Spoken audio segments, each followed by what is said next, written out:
Labas visiems, nežinau kaip girdėsit.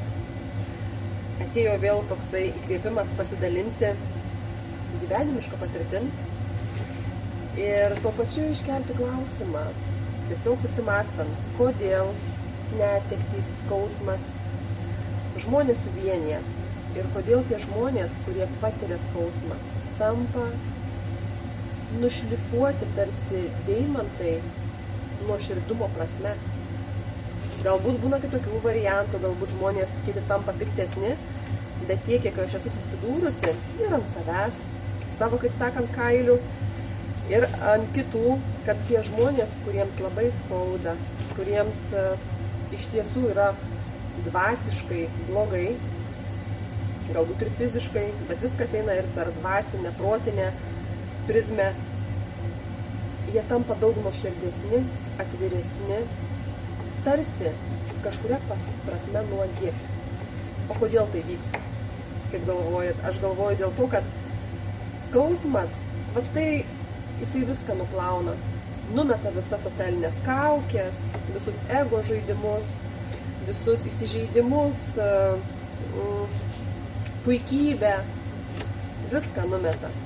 Lieka tik tai nuoširdus žmogus, kuriam tuo metu skauda, sopa, kuriam reikia artumo, palaikymo ir kaip niekad. Žmonių, kurie suprastų, kurie turėtų laiko jam, kad išklausyti, galbūt paguosti, galbūt patarimą duoti, galbūt iš tiesų suteikti kažkokią pagalbą, padėti ir pratempti tą sunkų laikotarpį. Dėl to skausmas yra mūsų mokytojas. Toks mokytojas, oi toks mokytojas.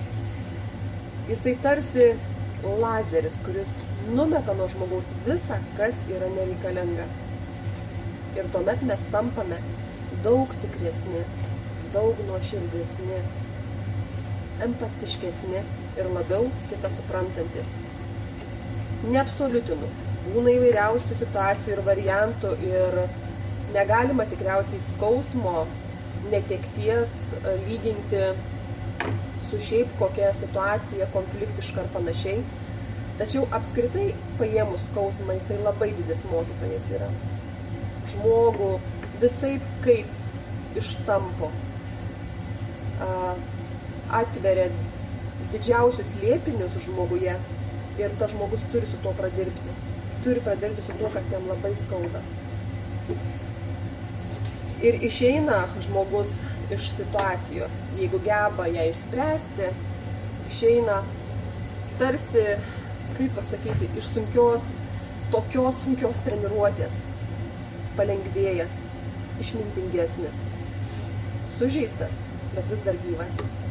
Tai kiekviena situacija, kiekviena kažkokia nelaimė, problema, iššūkis yra mokytojas.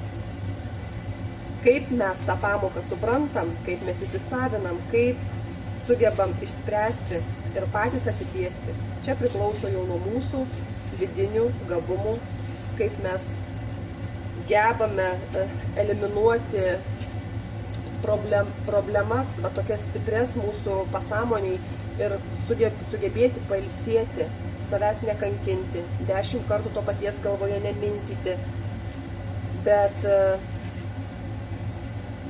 išbūti,